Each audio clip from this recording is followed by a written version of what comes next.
한번 저에게 하나의 전화가 올려왔습니다. 휴대폰을 보니까 극동방송국이라고 이름이 뜨더라고요. 웬일인가 하고 받아봤더니 아까 광고 드린 대로 소망의 기도 시간, 그 생방송으로 진행하는 소망의 기도 시간을 진행을 좀 맡아달라고 요청하는 전화가 왔어요. 개척을 하고 극동방송국에서 한 3년간 직원 체프를 인도했었고요. 또 2년 전에는 또 우리 송권사님의 또 협조하에서 또 안에서 또 방송 설교도 할 수 있었습니다. 그런데 이번에는 다름이 아니라 생방송, 그전 거는 다 이렇게 녹음해서 나갔기 때문에 녹화였는데 이거는 완전히 생방송 라이브로 해줄 수 있냐는데 순간 좀 당황되더라고요. 하고 제가 기도해보고 결정하겠습니다 하고 끊었거든요.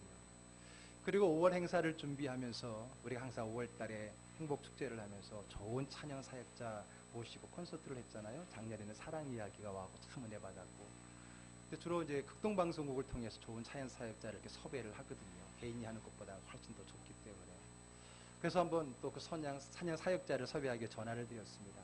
그랬더니 그 부장님이 저희 전화를 딱 받자마자 목사님 소망의 기도 하시기로 하셨다며요? 그러더라고요. 그런 적은 없었는데 기도해보겠다고 했는데 그러니까 어떻게 하겠어요? 저도 뭔가를 요청하려고 전화했는데 아니요 안 돼요 라고 말을 못하겠더라고요. 예. 부족하지만 한번 해보죠. 그랬더니 이번 주부터 하는 거예요. 예? 그래요 알겠습니다 하면서 저도 뭔가를 부탁해야 되니까 그래서 찬양 사역자 한 분 한번 좋은 분 좀 소개시켜 달라라고 전화를 드렸던 겁니다. 그래서 지난주 목요일 날 첫 생방송 하러 갔어요. 뭐 리허설도 없고 원고도 없고 딱 앉으면 그 자막에 실시간으로 문자가 올라오거나 전화로 오면은 그걸 받고 전화 기도를 즉석에서 해주는 거예요. 한 시간을 또 은혜 가운데 잘했습니다. 그런데 그때 제가 받았던 한 4통의 전화 가운데 한 통의 전화가 제 마음에 참 감동으로 와닿습니다. 아주 나이 드신 권사님이신 것 같아요. 연세 많으신 권사님이 전화를 걸어와서 전화를 하자마자 전화 연결된 게 너무나 기쁘다 하고 표현을 하시는 거예요.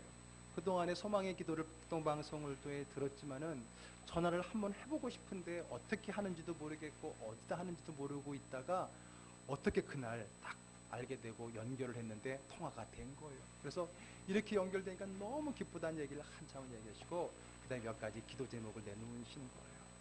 제가 그 연결이 됐다는 것을 기뻐하는 그 나이 많은 노 권사님의 그 음성을 들으면서 제가 감동을 받았어요. 그래서 제가 기도하기 전에 한 가지 덕담을 해드렸죠. 권사님 어렵게 이렇게 연결됐는데 축하드리고요. 이렇게 전화 연결됐다는 건 또 하늘의 응답도 연결된 겁니다.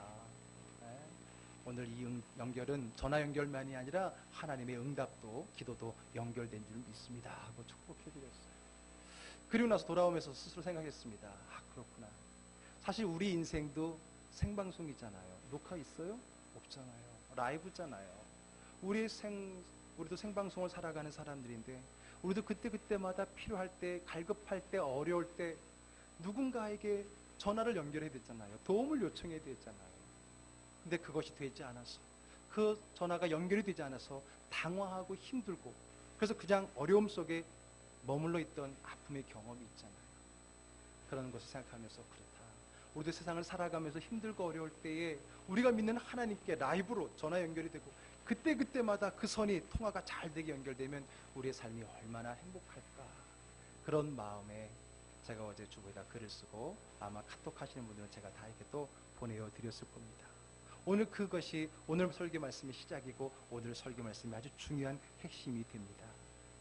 가정의 달 5월 저는 온갖 악성 바이러스가 난무한 이 세대에 그리고 우리들 가정에 행복 바이러스를 통해서 치유와 회복이 일어나기를 소망하면서 이달의 말씀을 행복 바이러스라는 말씀으로 잡았습니다. 그래서 지난주에는 특별히 찬양과 기도를 통해서 어둡고 악한 바이러스로 채워져 있던 그 감옥조차도 행복의 구원의 손길이 임했음을 우리가 말씀을 통해 들었고 또 그 말씀을 받아서 적용도 해보았습니다. 그리고 오늘은 그 구원의 과정이 또 지난주에 보면 그 구원은 그 한 사람에게 시작됐지만 그 한 사람으로부터 자기 가정에까지 그래서 그 간수가 그 바울과 실라를 자기 집에 초청해서 말씀을 듣고 구원을 받으면서 마지막에 성경을 기록하기를 그 가정에 기쁨이 충만했다 그랬잖아요. 그 가정에 행복 바이러스가 넘쳐났다라고 하는 겁니다.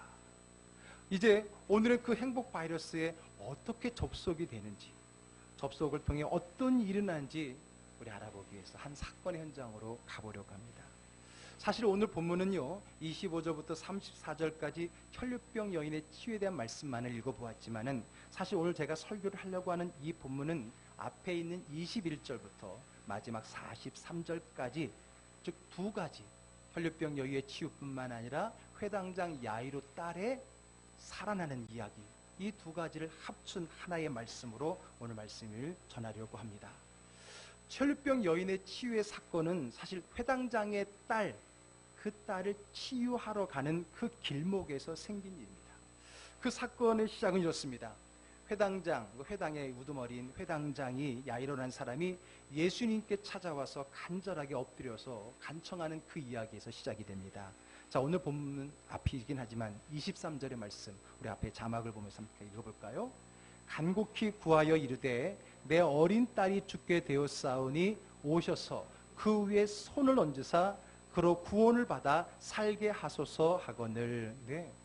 회당장 야이로가 예수님 앞에 나와서 무릎 꿇고 엎드린 이유는 단 하나였습니다. 그의 딸아이가, 어린 딸아이가 죽어가고 있다는 거예요. 그러니 치유의 능력이 있다고 소문이 난 예수님께서 오셔서 우리 딸에게 어떻게 손을 얹어서 살게 해달라라는 간청을 했던 겁니다. 한마디로 예수님의 치유의 능력을 우리 딸에게 어떻게 접속해서, 그분의 능력을 손으로 우리 딸에게 접속해서 우리 딸을 치유해 달라는 거예요. 성경은, 예수님은 이것을 믿음이라고 말씀하셨습니다. 그리고 그 간구함을 들으시고 또 그 아버지의 믿음을 보시고 예수님은 치유해 주기 위해, 손을 얹기 위해 그의 집을 향해 걸어가고 계셨던 겁니다. 그런데 그때 많은 사람들이 있었습니다. 이미 예수님은 전국구가 됐어요. 소문이 났기 때문에 그 예수님을 보기 위해, 만나기 위해 많은 사람들이 모여왔고요. 또 마침 볼거리가 생겼어요. 누군가가 치유를 부탁했고 또 예수님이 그 사람을 치유하러 가기 때문에 사람들은 어떻게 예수님이 치유를 하는가, 이제는 소문을 직접 눈으로 확인하기 위해서 얼마나 많은 사람이 예수님을 따랐는지 몰라요. 그러다 보니까 오늘 성경 표현에도 말하지만 서로 밀고 밀치는 그런 일들이 일어났습니다. 24절 볼까요? 같이 읽어봅니다. 이에 그와 함께 가실새 큰 무리가 따라가며 애워싸 밀더라 그랬습니다. 너무나 많은지 막 서로서 예수님과 좀 더 가까이 있고 싶은 바람에 막 밀고 밀리는 일들이 일어났다는 거예요. 그런데 그 많은 무리들, 밀고 밀리는 그 많은 무리들 가운데 오늘 성경은 한 여인의, 그 밀고 밀리는 사람 중에 있는 한 여인에 집중하고 있는 것을 봅니다. 그 여인 누굴까요? 25절을 보겠습니다. 12해를 혈류증으로 알아온 한 여자가 있어 그랬습니다. 혈루증, 피를 흘리는, 하혈을 하는 여성병입니다. 그 병을 몇 년인가 앓았다고요? 한두 해도 아닌 12년간을 그 병을 앓았던 겁니다. 여러분, 그 오랜 병에 이 여인이 당한 고통은 가히 짐작할 수 있을 겁니다. 성경에는요, 이 여인이 많은 의사들에게 많은 괴로움을 받았다라고 기록하고 있습니다. 오늘 여기 의사 선생님도 계시지만은 의사가 괴롭히려고 하는 겁니까? 아니죠. 근데 성경은 많은 의사들이 괴롭혔다는 말은 뭐예요? 많은 의사에게 찾아가서 병을 치유하려고 많은 치료를 받아봤는데 그 치료가 쉽지 않았다는 얘기죠. 또 치료를 받아서 호전되면 좋은데 오늘 성경에는 더 중해졌다 그러니 오히려 표현을 많은 의사들에게 괴롭힘을 받았다. 그만큼 많은 사람들에게 치유를 부탁하고 찾아갔겠죠. 그런데 백약이 무효하고 그 어떤 시술도 그에게 도움이 되지 않은, 오히려 몸만 더 상하게 되는 그러한 아픔과 고통의 12년을 보내왔다라고 하는 겁니다. 그럼 여러분, 우리가 충분히 생각할 수 있습니다. 이 여인은 단순히 육체적 아픔만 있는 것이 아니구나, 마음의 아픔은 더하겠구나, 그러지 않겠습니까? 그런데 여러분, 오늘 이 여인은 우리가 좀 더 생각할 수 있는 마음의 아픔만으로 끝난 여인이 아닙니다. 우리나라 사람은 이해할 수 없는, 유대인들만 이해할 수 있는 더 아픔이 그 여인에게 있습니다. 그건 뭐냐면, 구약의 유대인들이 믿는 그 율법에, 특별히 정결법에, 제사법 정결법에 보게 되면 피를 흘리는 사람은 부정하다라고 말합니다.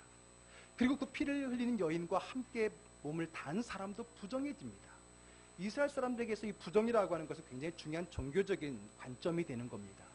그러니 이 여인, 늘 피를 흘릴 수밖에 없는 이 여인은 율법에서 정한 부정한 여인이에요. 오늘 레위기로 가보겠습니다. 레위기서 15장 25절의 말씀 읽어볼까요? 만일 여인의 피의 유출이 그의 불결기가 아닌데도 여러 날이 간다든지 그 유출이 그의 불결기를 지나도 계속되면 그 부정을 유출하는 모든 날 동안은 그 불결한 때와 같이 부정한즉 그랬습니다. 여러분, 여러 가지 유출 가운데 피를 유출하게 되면은 그 불결기, 여성으로서의 생리 기간을 얘기하는 거죠. 그 기간이 아님에도 불구하고 계속해서 피를 하혈을 하게 된다면 그 여인은 그 날 동안 계속 부정하다는 거예요. 근데 문제는 그 다음에 있습니다. 또 23절 읽어보겠습니다. 그의 침상 위에나 그가 앉은 자리 위에 있는 것을 만지는 모든 자도 저녁까지 부정할 것이며, 아니 그 여인뿐만 아니라 그 여인 때문에 그 옆에 있는 사람들이 함께 부정해진다는 거예요. 그러니 이 여인은 가족들과도 격리되어 살아갈 수밖에 없는 존재였습니다. 그런 면에서 본다면 나병, 한센병 환자와도 같을 거예요. 자기만 부정한 것이 아니라 남도 부정하게 할 수 있는 사람이기 때문에 그 사람은 격리시켜 살아갔다는 거예요. 그러니 여러분 생각해 보세요. 몸도 아픈 것도 힘들지만은 사랑하는 가족들과 12년간 떨어져 있다는 것은 더 큰 아픔 아니겠습니까? 작년에 여름 수련회 때 제가 청소년들과 청년들을 데리고 소록도를 다녀왔습니다. 아시죠? 소록도는 나병 환자들이 집성촌입니다. 지금도 나병 환자들 이미 다 치유된 후유증만 갖고 있는 분들이 살아가고 계신 데 가서 저희 자원봉사로 작년에 우리 청소년과 청년들을 데리고 갔다 왔어요. 거기 보게 되면 박물관이 있는데 그동안의 참 아픔의 역사를 사진으로 남긴 박물관에서 제 마음속에 가장 가슴 아프게 다가온 사진 한 장이 있습니다. 한번 띄워줘 보실까요? 이 장면이 뭐냐면 오른쪽에는 지금 엄마를 비롯한 부모가 있고요. 왼쪽에는 자녀들이 있습니다. 오른쪽의 부모는 나병 환자들입니다. 왼쪽은 그들이 낳은 자녀들입니다. 이들은 아직 병이 없어요. 그런데 부모가 병이 있기 때문에 함께 할 수 없어요. 떨어져 있어야 됩니다. 전염성이 있다고 보니까. 그래서 한 달에 한 번씩 저렇게 면회를 합니다. 면회를 하는데 손을 만질 수 있는 것도 아니에요. 끌어안을 수도 있는 거 아니에요. 젖을 물릴 수도 있는 것도 아닙니다. 일렬로 이쪽에 환자들 쓰고 이쪽에 그 자녀들이 서서 얼굴만 바라보고 하염없이 눈물 흘리는 게 이게 면회 시간입니다. 그리고 그날의 바람이 어느 방향에 부느냐에 따라서 그 위치도 바뀝니다. 왜? 바람 때문에 혹시 전염될까 봐. 잠시 짧은 시간에 이 만남이 그들의 만남이었다는 거예요. 저 사진의 제목이 수탄장입니다. 탄식의 장이다. 저 사진을 보면서 참 가슴이 베옵니다. 여러분, 그렇다면 오늘 이 여인도 그렇지 않았겠습니까? 12년이라는 그 아픔의 시간 동안에 가까운 사람들조차도 함께하지 못하는 그 마음의 아픔은 더했을 거라고 생각이 되어집니다. 이 혈류병을 앓고 있는 그 여인, 정말 육체의 질병도 질병이지만은 가족들과 함께할 수 없는 그 마음의 깊은 상처는 그 누구도 치유해 줄 수 없는 병이었을 겁니다. 그런 그 여인이 내가 더 이상 이 병으로부터 묶여있기 싫다는 마음에 자리를 박차고 나옵니다. 그 여인에게 들려온 소식이 있습니다. 예수님이라고 하는 갈릴리 출신, 나사렛 출신 한 분에게 능력이 있다는 거예요. 그분에게 가면 누구든지 치유받을 수 있다는 소식을 듣고 옵니다. 그럼에도 불구하고 그 여인이 예수에게 달려나갈 때는 머뭇거림이 있었을 겁니다. 왜? 앞에도 말씀드린 것처럼 피를 흘리는 여인은 다른 사람도 부정케 할 수 있기 때문에 그들에게 나아가서는 안 돼요. 혹여나 몰래 무리 중에 들어갔다가 발각이 되면 그곳에 있는 사람들에게 돌을 던져 맞아 죽을 수도 있는 사건입니다. 그 여인은 목숨을 건 길을 걸은 겁니다. 무리들 가운데 예수님이 있는 그 길 가운데 그 여인은 필사적으로 뛰쳐나갔다는 겁니다. 목숨을 내놓고 죽으면 죽으리라는 마음을 가지고, 아니 이렇게 사느니 차라리 죽는 게 낫겠다는 마음이었을지도 모르겠죠. 그 많은 밀고 밀리는 그 복잡한 사람들의 틈을 그 여인이 비집고 예수님 앞에 다가가게 되었던 겁니다. 그리고 그 예수님의 옷에 손을 잡았어요. 왜요? 왜 그랬어요? 28절 말씀 보겠습니다. 이는 내가 그의 옷에만 손을 대어도 구원을 받으리라 생각함 일러라. 아멘. 그 여인의 마음속에 그 예수님에게 그 옷자락만 만져도 내 이 혈루증이 치유될 거라고 하는 믿음이 있었다는 겁니다. 여러분, 이 믿음은 보통 믿음이 아닙니다. 능력의 주님, 행복 바이러스의 근원자이신 예수님에게 접속만 해도 내 삶에 구원이 임할 것이고 나의 불행했던 삶이 행복해질 수 있다는 그 믿음이 이 여인에게 있었다는 겁니다. 여러분, 좀 더 깊이 생각해 보면 이 여인의 믿음이 정말 크다는 것을 알 수 있습니다. 뭐냐면, 여러분 앞에도 말씀드렸지만은 이 부정한 사람이 누군가를 터치하게 되면 그 사람도 부정이 전갈됩니다. 그렇죠? 그럼 여러분, 이 여인도 이렇게 생각할 수 있을 겁니다. 내가 예수님을 잡으면 예수님도 부정해질 수 있잖아요. 그럴 수 있잖아요. 그런 생각 때문에 다른 사람들로부터 격리를 시켰던 거잖아요. 그들에게는 그런 사고가 박혀 있었잖아요. 그런데 오늘 이 여인에게는요, 그러한 율법적인 그들의 신앙관념을 뛰어넘는 믿음이 있었다는 거예요. 뭐냐면, 내가 예수님을 잡으면 내 부정이 예수님에게 흘러가는 것이 아니라 예수님에 있는 생명의 능력, 치유의 능력이 오히려 나에게 올 것이다 라고 하는 믿음이 있었다는 거예요. 여러분, 이것은 완전한 율법의 생각의 반전을 일으킨 겁니다. 사람들은요, 사실 부정적인 것에 더 영향을 받습니다. 그렇지요. 긍정적인 말보다는 부정적인 말에 더 많은 영향을 받습니다. 그 이유가 뭔지 아세요? 부정적인 말에 나에게 부정적인 영향을 줄 거라고 하는 부정적인 생각 때문입니다. 무슨 말인지 아시겠어요? 부정적인 것이 긍정적인 것보다 우성이기 때문에, 생물학적으로 우성이기 때문이 아니라 부정적인 것이 나에게 영향이 온다라고 생각하는 부정적인 생각 때문이라는 겁니다. 부모님들이 자녀들에게 막 화가 날 때가 있어요. 많은 일들 가운데 가장 화가 날 때가 뭔지 아세요? 대부분의 부모님들이 물어보면 자기에게 있는 단점이 안 좋은 것이 자녀들에게 나타나면 부모들이 화가 나요. 그렇죠? 내게 있던 단점이 우리 아이에게 그대로 나타나면 막 속상하는 거예요. 그래서 그때는요, 이성을 잃고 야단을 칠 때가 있어요. 사실 그때 야단치는 것은 자녀를 야단치는 것이 아니라 자기의 그 못난 모습을, 자기를 학대하는 거라고 사람들은 얘기를 하더라고요. 부정적인 영향력이 나타날 때 사람들은 더 절망하게 된다는 거예요. 그러나 여러분, 그것 때문에 늘 부정적인 것, 오죽하면 우리나라 사람들도 그러겠어요. 누구를 미워하면 그 아이가 아기를 잉태했을 때 누구를 미워하면 그 미워하는 사람을 닮는다 그러잖아요.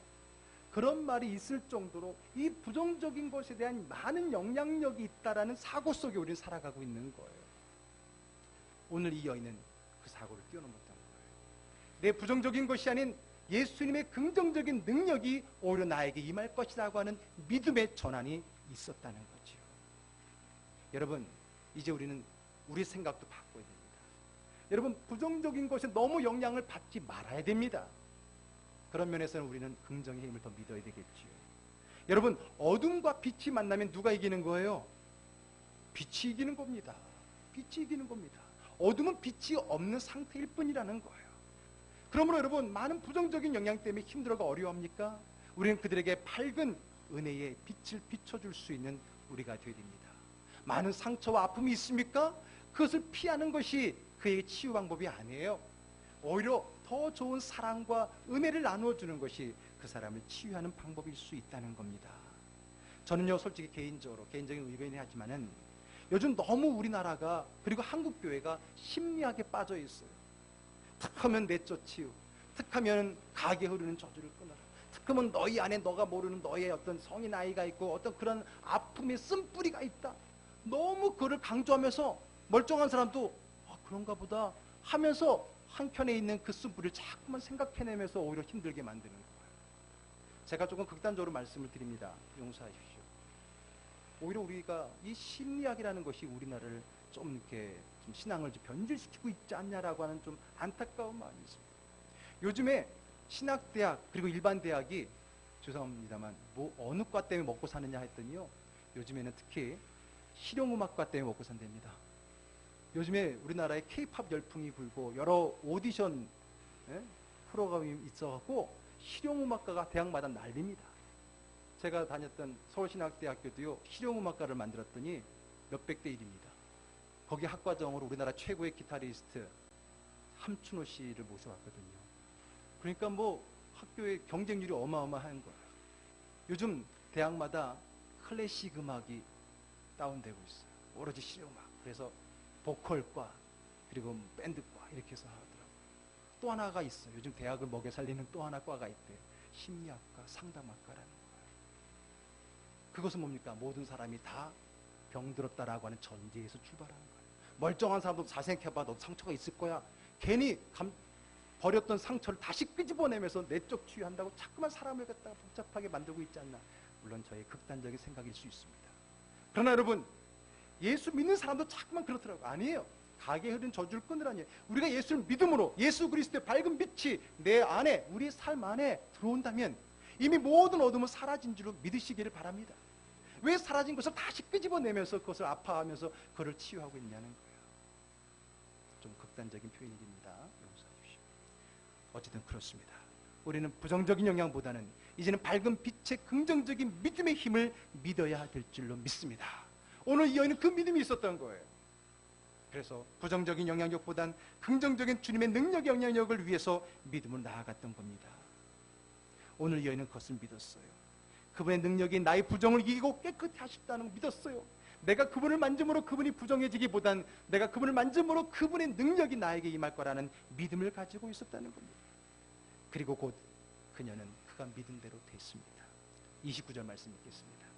이에 그의 혈로 근원이 곧 마름에 병이 나은 줄을 몸에 깨달으니라. 아멘. 그 여인의 믿음대로 됐던 거예요. 예수 그리스도의 그 신유의 능력이 오늘 자기에게 나서 자기로 와서 병이 나았다고 알게 되고 깨달았다는 거예요. 예수님도 그 사실을 아셨습니다. 30절 보겠습니다. 예수께서 그 능력이 자기에게서 나간 줄을 곧 스스로 아시고 무리 가운데에서 돌이켜 말씀하시되 누가 내 옷에 손을 대었느냐 하시니. 이렇게 제자들에게 말하니까 제자들이 어이가 없습니다. 아, 예수님, 지금 예수님을 밀고 만진 사람이 어디 한둘입니까? 이렇게 많은 사람 밀고 믿는데 누가 만졌냐고 물으십니까? 아니다. 나를 그냥 만진 사람, 그냥 밀친 사람, 그냥 부딪힌 사람 말고 믿음으로 나를 만진 사람이 있다는 거예요. 예수님이 그걸 아셨어요. 여러분, 이걸 통해 우리가 깨달은 게 뭡니까? 그냥 예수님 만졌다고 능력이 나타나는 게 아닙니다. 여러분, 이 자리에 그냥 앉아있다고 해서 은혜를 받는 게 아니에요. 우리가 어떤 마음으로 이 자리에 앉아있느냐, 내가 어떤 마음으로 주님을 바라보느냐, 그 마음이 중요한 겁니다. 이 시간 내내 한 시간 이상 안 졸고 앉아있다고 다 은혜를 받는 게 아니에요. 정말 간절한 마음으로 주님의 은혜를 사모하는 마음으로 오늘도 주의 말씀이 나를 치유할 거라고 하는 그 믿음을 가지고 이 자리에 앉아서 예배를 드린 그 자가 그 믿음대로 그 은혜를 받는 거예요. 그래서 자주 제가 말씀드리지만 은혜는 설교를 듣다가 받는 것이 아니라 설교를 듣기 전부터 받는 거예요. 그 마음의 사모함이 받는 거예요. 극동방송 소망의 기도 시간에 그 기도를 받아서 응답받은 것이 아니라 그 기도의 간절함을 가지고 붙잡는 것, 그 기도줄을 붙잡을 때 이미 거기에는 응답의 줄이 이어지는 것입니다. 오늘 그 능력, 오늘 그 은혜가 오늘 있었다는 것. 예수님 말씀하시는 거예요. 누가 많이 나를 만졌지만은 그 중에 한 여인의 만짐은 남달랐다라고 인정하고 계시는 겁니다. 그것은 주님이 아십니다. 그리고 그 능력이 흘러간 자를 안 겁니다. 이것이 오늘의 제목 접속인 거예요. 우리 것을 어르신들은 통했다라고 말씀하는 거예요. 자, 오늘 33절 말씀 읽어보겠습니다. 여자가 자기에게 이루어진 일을 알고 두려워하며 떨며 와서 그 앞에 엎드려 모든 사람을 여쭈니. 예수님이 갑자기 그 얘기하니까 누구 하는 가운데 그 여인은 알았어요. 예수를 만지는 순간 그 능력이 자기에게 왔다는 것을 깨달을 수 있었어요. 그 여인이 자신 있게 예수님 앞에 나아가서 두렵고 떨림으로 그 사람이 나라는 사실을, 그리고 예수님의 만짐으로 내가 나았다는 사실을 말씀을 했던 겁니다.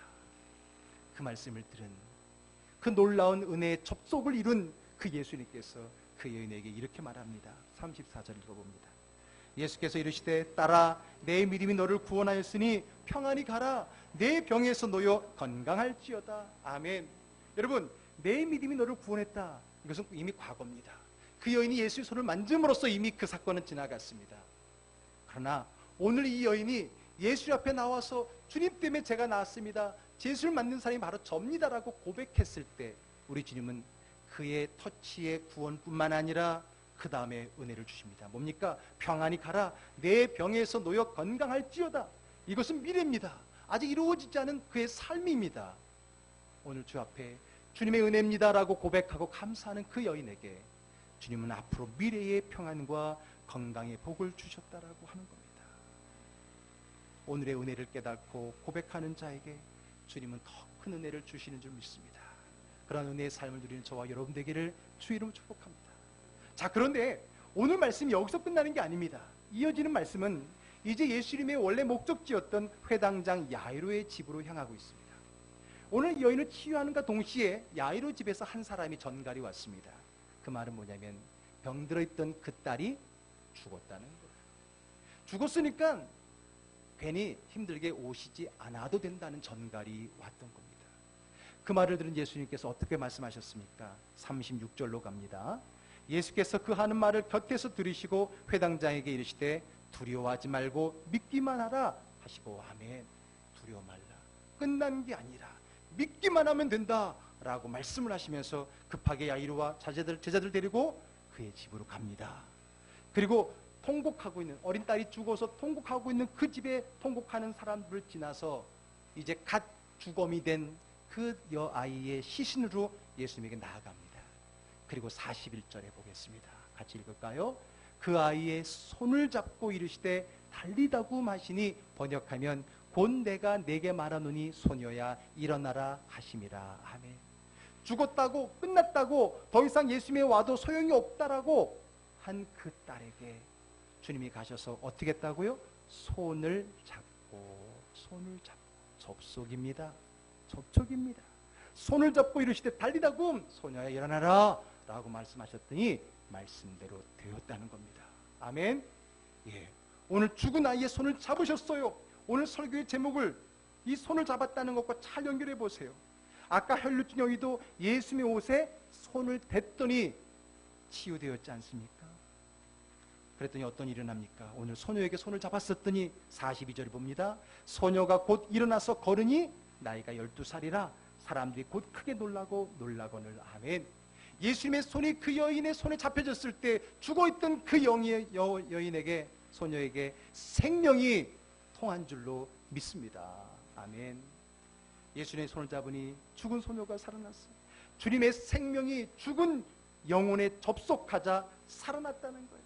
좀 쉽게 얘기할까요? 핸드폰 배터리 나갔는데 전원 연결해서 딱 꽂았더니 들어왔다는 얘기예요. 죽었지만은 그 안에 생명의 근원자이신 예수님의 손이 접속되자 예수님의 생명이 그 영혼으로 흘러 들어갔다는 겁니다. 할렐루야. 이것이 믿음의 세계입니다. 이것이 신앙의 세계인 것입니다.